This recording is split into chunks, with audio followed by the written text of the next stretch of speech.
আপনার হাতে এখনই দিয়ে দেয় স্যার। স্যার এতক্ষণ আপনার সাথে ছিলাম।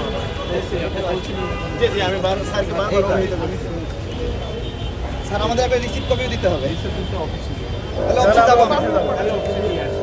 স্যার আপনি একটা রাখেন, আমরা একটা রিসিপ্ট কপিও নেব স্যার। স্যার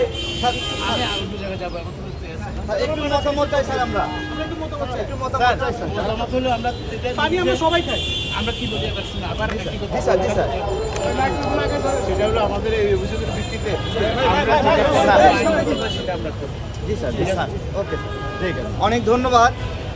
আমাদের প্রিয় আমার কথা হলো ভোক্তা অধিকার এমন একটা প্রতিষ্ঠান কোনোদিন সফল হয় না, কিন্তু প্রতিদিন মানুষ বাহাবা দেয়। এটা এমন একটা প্রতিষ্ঠান সব সময় ফেসবুক কমেন্টে দেখবেন যে আপনাদের মতো অফিসার দরকার, আপনারা এগিয়ে যান, মাশাআল্লাহ, মারহাবা, এগুলো আমরা প্রতিদিন শুনি, কিন্তু তারা কোনোদিনই সফল হয় না। বাংলাদেশের অদ্ভুত একটা প্রতিষ্ঠান যারা সফল না হওয়া সত্ত্বেও বাহাবা পায়। আমরা চাই 3 রমজানের মধ্যে এই পানি বিষয়ে একটা সমাধান হবে।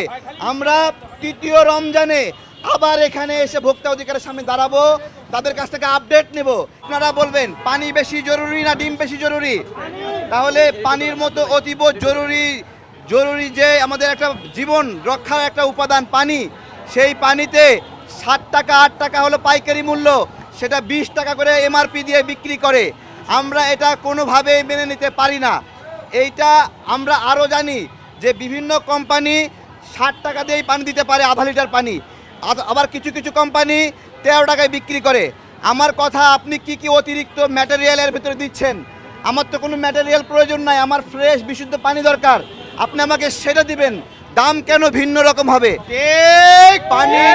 পানির খুচরা এবং পাইকারি মূল্য অভিন্ন হতে হবে, এটা হলো আমাদের একটা কথা। এবং আমরা আরেকটা বিষয় খেয়াল করতে চাই, সেটি হলো বিভিন্ন কোম্পানিতে পেপসি, কোক এসব কোম্পানির ফ্রিজ দেওয়া আছে, এইখানে কোনো দেশীয় পণ্য বিক্রি করতে পারবে না বলে তারা চুক্তিবদ্ধ হয়। এই ধরনের দেশীয় পণ্যের বিরুদ্ধে কোনো চুক্তি কোনো কোম্পানি করতে পারবে না। দেশীয় পণ্যের বিরুদ্ধে এই ষড়যন্ত্র আমরা রুখে দেব। আমরা ভোক্তা অধিকারকে কয়েকটি বিষয় অবগত করতে এসেছি।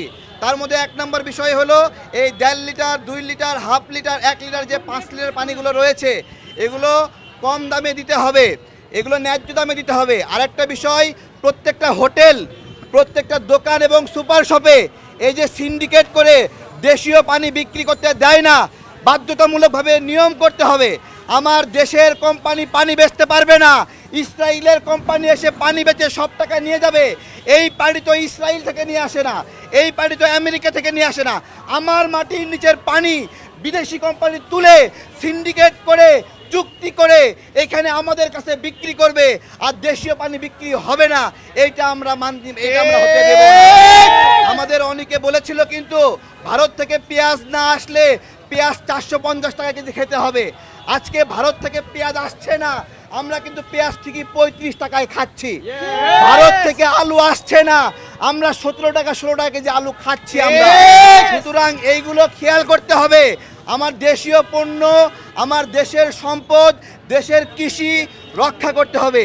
আমি জানি না ভোক্তা অধিকার ডিমের দাম 1 টাকা বৃদ্ধি হলে ছোট ছোট দোকানদারকে জরিমানা করেছে, বিভিন্ন সময় 2 টাকা হলে জরিমানা করেছে।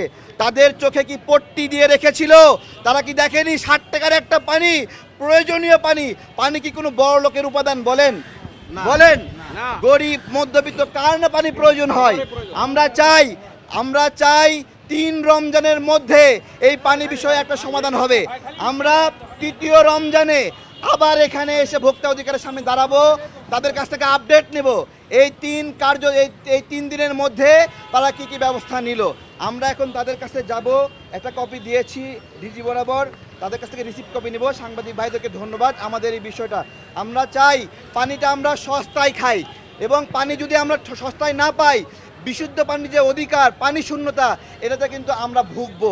এটা সবাইকে খেয়াল রাখতে হবে। ধন্যবাদ সবাইকে। আসসালামু আলাইকুম। জি 70 টাকা আলু, এটা নিয়ন্ত্রণ না করা যেরকম ব্যর্থতা, তেমনি কৃষক 10 টাকা কেজি আলু বিক্রি করবে, এইটাও একটা ব্যর্থতা।